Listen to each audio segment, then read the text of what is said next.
Paper 9 continued. The Omnipresent Spirit. The presence of the Universal Spirit of the Eternal Son we know.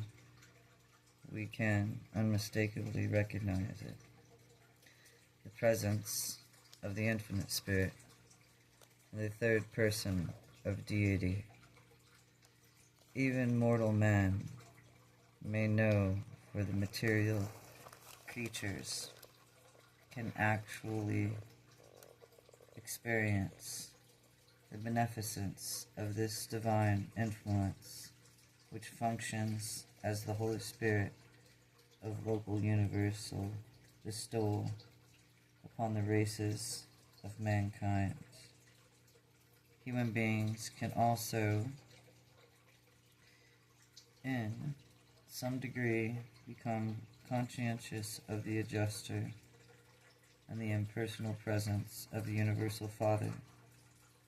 These divine spirits, which work for man's uplifting and spiritualization, all act in unison and in perfect co-cooperation. They are as one in spiritual operation of the plans of mortal ascension and perfection attainment.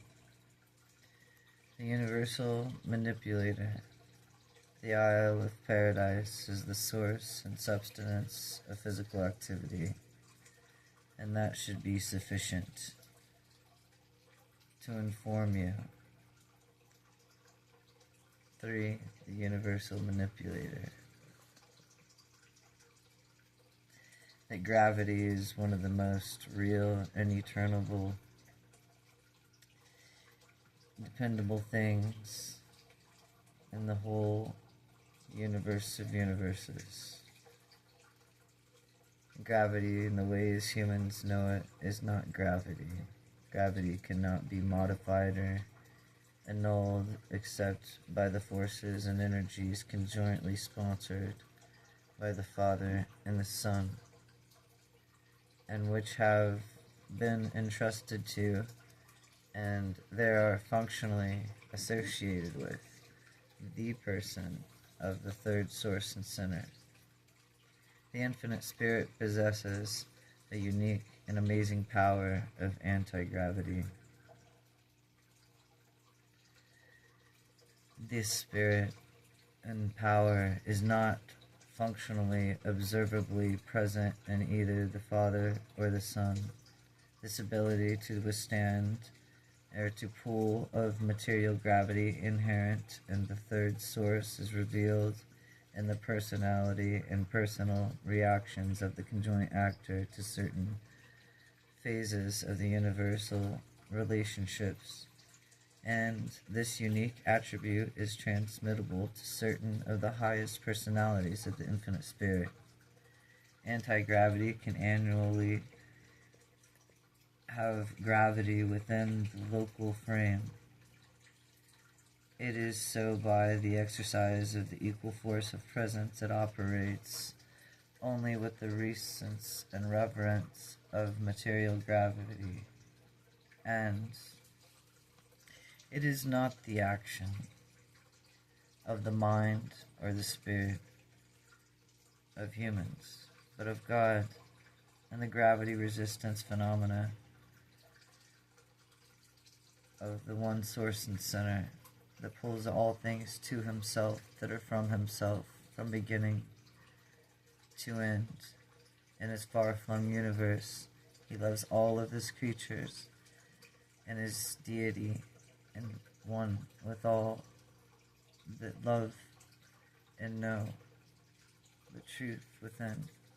A fair illustration of the effect of anti-gravity, but no value to illustrate, is the phenomena you see on Earth, the gyroscope, the cause of anti-gravity. Still further does the subjoint and conjoint actor display powers that can transcend forces and neutralize energy. Such powers operate by slowly down energy and to the point of materialization is the slowest and lowest of all energies, and by all other techniques unknown to you. For you are in the material realm, and the one thing you guys could remember is that being in the material realm, like I've said before in my other videos, when we're born into the physical realm, right?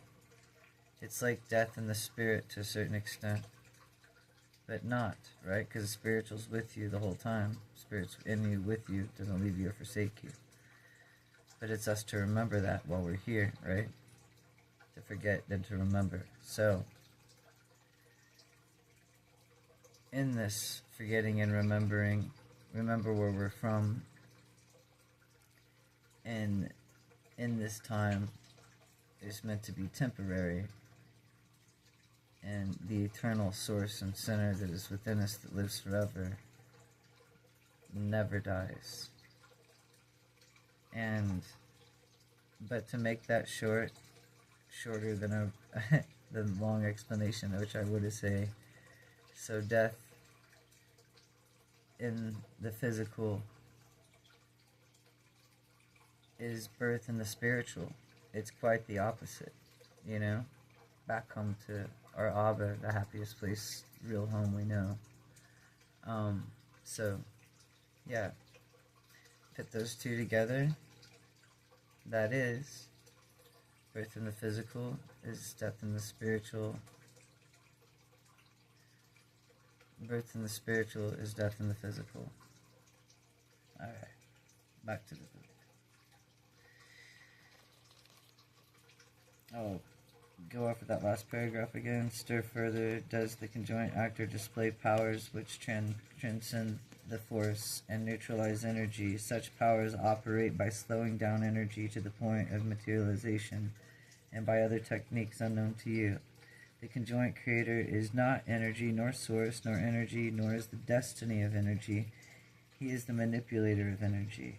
The conjoint creator is action, motion, change, modification, co-coordination, stabilization, and equilibrium to the energies of subject to the direct and indirect control of the paradise, and are by nature responsive to the acts of the third source and center, and to his manifold agencies. The universe of universes is permeated by the power and control of these third source and center and physical controllers, power and directors and power source and centers of all upper representatives of the God of action, who is and has to do with the regulation and stabilization of physical energies. These unique creatures of the physical functions all function with varying attributes of the power control, such anti-gravities, which they utilize in their efforts and establish the physical equilibrium of matter in all energies of the grand universe.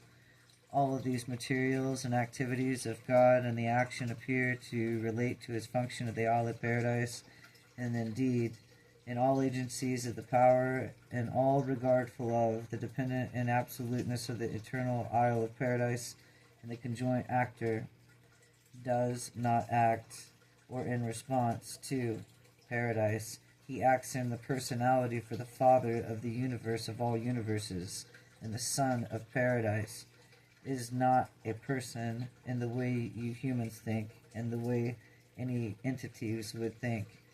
The non-personal and impersonal and otherwise and other beings do on the third source and center of all and all volitional acts of the conjoint actor himself are not in reflection to the derivations and all repercussions of or in anything or anybody.